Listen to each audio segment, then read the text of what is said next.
Bees, nature's pollinators, are in trouble. They have been stung hard by disease, deadly pesticides, and a mysterious disorder. The result? This country's bee population is only half of what it was 70 years ago. So there is a new plan to fix it by putting our bees up, way up, in hotels. Danielle Nottingham explains. This is San Francisco at street level.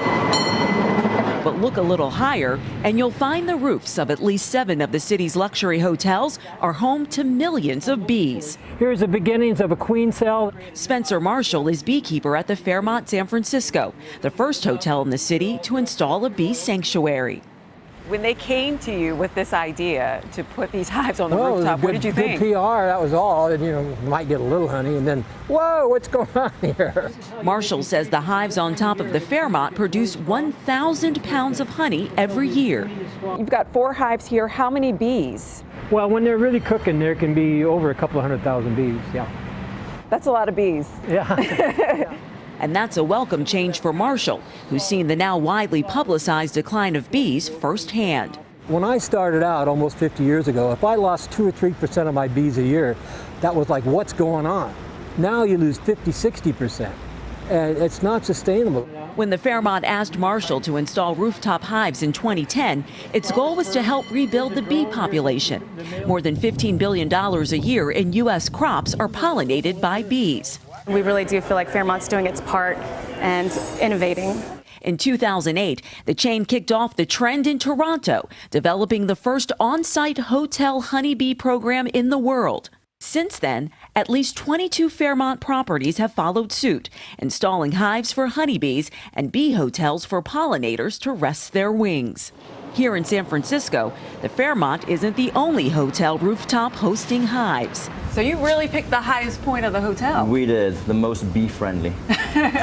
Michael Pace is the general manager at the Clift, where 10 hives set up to mimic the skyline behind them were installed last year. We're on the roof in the middle of San Francisco. It's windy, it's foggy. How do honeybees thrive here? Well, actually, they're doing really well. And one thing that bees really thrive on is warmth, to get them warmed up in the morning. So when we chose this location with our beekeeper, he specifically wanted it to be fully exposed to the sun and the setting sun on the west. As chair of the city's Hotel Sustainability Committee, Pace wants to get every hotel in the city buzzing.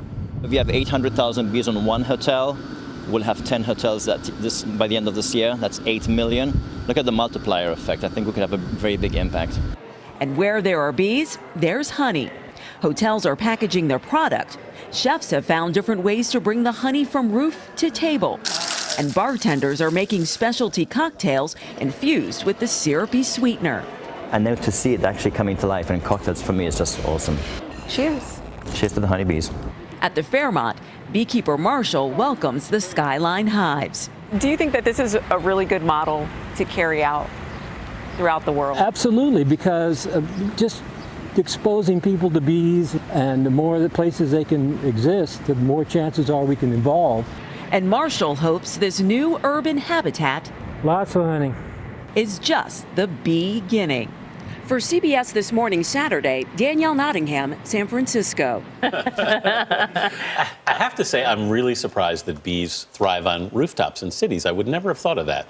Nice byproducts, too, to have liquor and to also have bakeries. And I'm going to make fun of Danielle Nottingham for that last line. I'm going to email her right as soon as we're done. I think the guests in these hotels might be surprised at who's also booked in the hotel, like hundreds of thousands of bees.